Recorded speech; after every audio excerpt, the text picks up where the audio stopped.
This is an interesting race. First of all, to have it decided so early on in the season who the two final candidates will be for the major parties is, I always use, I hate to use the word unprecedented, but I think in this case, it's pretty unprecedented to have this much space between the end of the primary season and the general election in November.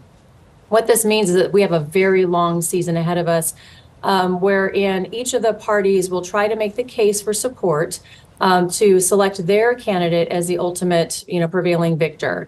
One of the things that we'll be looking at now more intently between now and the convention, the Republicans go first. Their convention is scheduled for mid-July.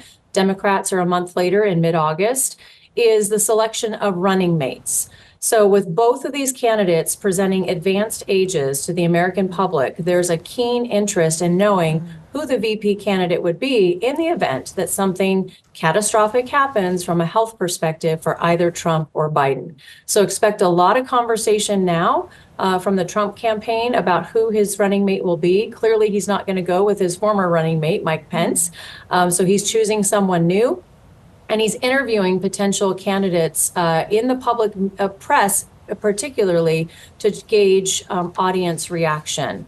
No doubt that Biden will stick with Kamala Harris. There's no indication that he would choose someone else. He's continued to refer to her in positive terms, and all of his deputies and secretaries often refer to the Biden-Harris administration, reinforcing the notion that they are, in fact, a team. We know, as we said in the introduction, political and cultural divides run deep in the United States. Tell us about how the demographics in the US will play into this, things like age and race and religious affiliation. How will the different candidates be playing directly to those groups? Sure. Well, I think it's going to be a bit of an interesting approach because each of the candidates can't necessarily rely on their traditional demographics. As you pointed out earlier, the margin between these two is going to be exceedingly slim, just as we've seen over the last several presidential elections. The country is very much polarized.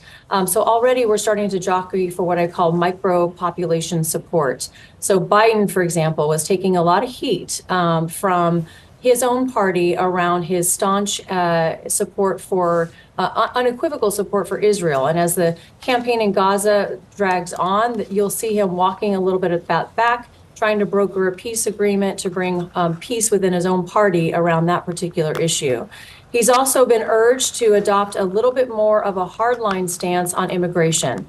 This is a topic that actually trends well in terms of interest from members of both political parties. So voters are concerned, especially in the border states along the southern U.S. border, about the immigration waves that have been coming in over the last, it's not just on Biden's watch, it's been happening for the last 20, 30 years. And they'll be looking for him to address that in the campaign.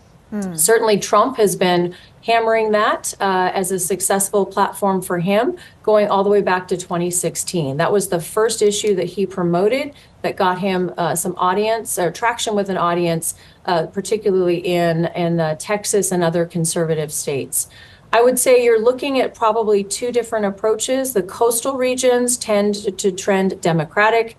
The middle of the country is where you're going to find the most mixed perspectives, and a lot of time and attention will be spent in those battleground states where there's almost an even mix of Democrat and Republican voters. And candidates will be trying to find the magic that somehow appeals to that population.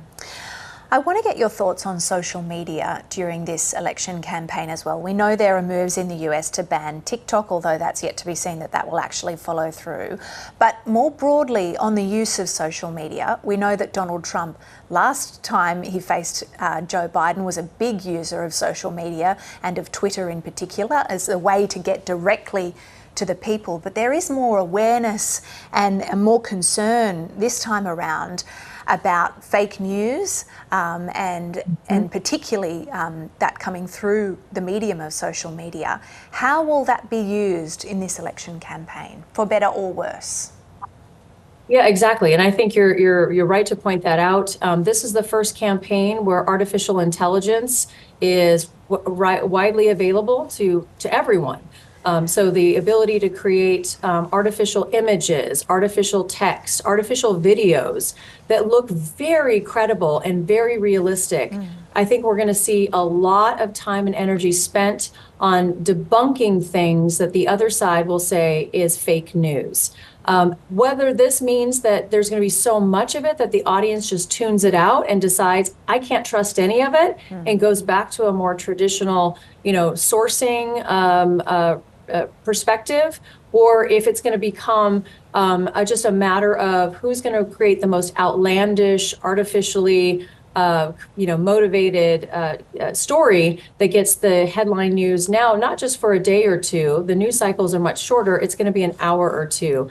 I really am concerned around voter trust in what is being presented by candidates or their supporters. It's not necessarily the campaigns themselves, but a lot of the campaign PACs, which are the fundraising entities, or just advocacy groups doing things on their candidates' behalf, can create a lot of confusion. And in some cases, voters might just throw their hands up and say, I'm done. I'm not participating at all. They sit the election out. If that were to be the case, then the no-shows really will be the determining factor. And we've seen that in the past where voters get frustrated, they're tired, they're exhausted of all the noise, especially in battleground states. And so rather than having the effect of driving them to the polls, it may actually backfire and they'll sit home and just say, it doesn't matter, I'm done, I'm checked out, I just want it to be over.